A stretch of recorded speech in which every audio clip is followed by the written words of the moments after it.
और अभी और 10 वर्षीय लीला के जो परिवर्तन के लिए एक इशारा, एक खेल हुआ है, एक लीला हुई है जिसको लोगों ने समझ नहीं पाया। जब परिवर्तन होना हुआ तो महाभारत में लीला हो गई। उन 5 पांडवों को अज्ञातवास हो गया, वनवास और अज्ञातवास। क्या अज्ञातवास में कई जमीन में समा गए थे?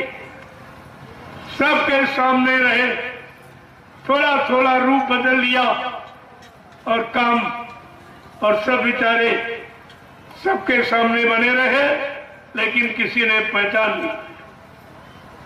ऐसा रूप बना लिया कि कोई पहचान नहीं पाया, लेकिन रूप में वो शक्ति लोप नहीं हो जाती।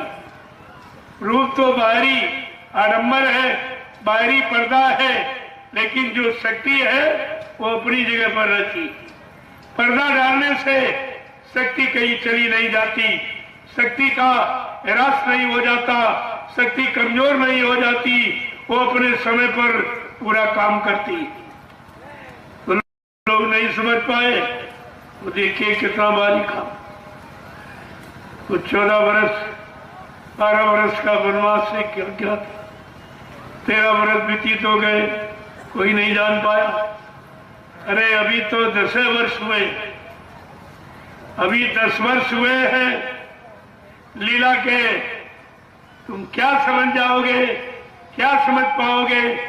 तुम्हारी समझ में कुछ नहीं, और फिर भी कोई चीज लोप नहीं की गई, कोई संदेश अलग नहीं किया गया, जानकारी तुमसे दूर नहीं रखी गई, वो सब आपको दी जा रही।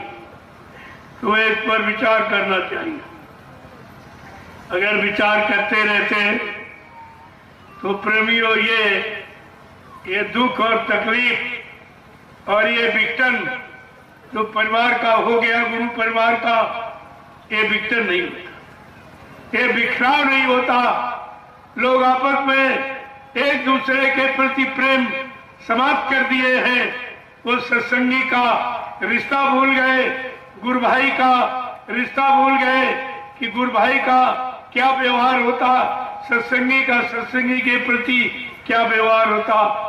आपको यही बताया था, अगर गुरु भाई की बुराई करे तो गुरु भाई नहीं है। अगर टारधारी की बुराई करे, वो नकली टारधारी, इनसे होशियार और सावधान रखना। उसने गुरु के संकल्प में टाट को नहीं पहना, अपनी इच्छा से पहन दिया। इसमें तमाम अपनी इच्छा से पहने। 10, 11, 12 जून 1983 वोट क्लब पर जिसने गुरु के आदेश में टाट पहना है वो पक्का टाटधारी, और जिसने बीच में देखकर किसी के कहने समझाने पर वो बेचारे टाट की महिमा से अलग, उनको इसकी महिमा नहीं मालूम, क्योंकि गुरु के संकल्प में उन्होंने नहीं पहरा, इसलिए गुरु से उनका कोई प्रेम, गुरु से उनका कोई लगाव नहीं है। इसीलिए वो टाट पहरे हुए गुरु की निंदा करते। टाट पहरे कहते गुरु मर गया, चला गया। तो तुम्हें कहना चाहिए फिर टाट तुम किस लिए पहने?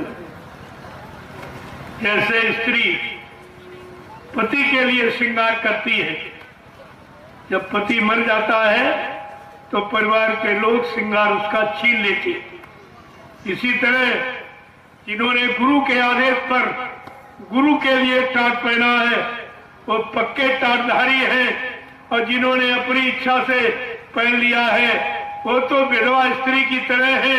उनको टाट उतार के रख देना चाहिए।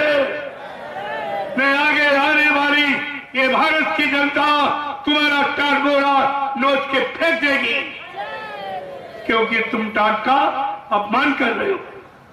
बाबा जी ने कहा था मैं टाट की पूजा कराऊंगा, टाट का इतिहास बनाऊंगा, और ये भी वोट क्लब पर कहा जो अपनी इच्छा से टाट बोरा पहने या उतार दे उसको सत्संगी मत मानना, वो भविष्य में कोई बहुत बड़ा धोखा दे सकता है।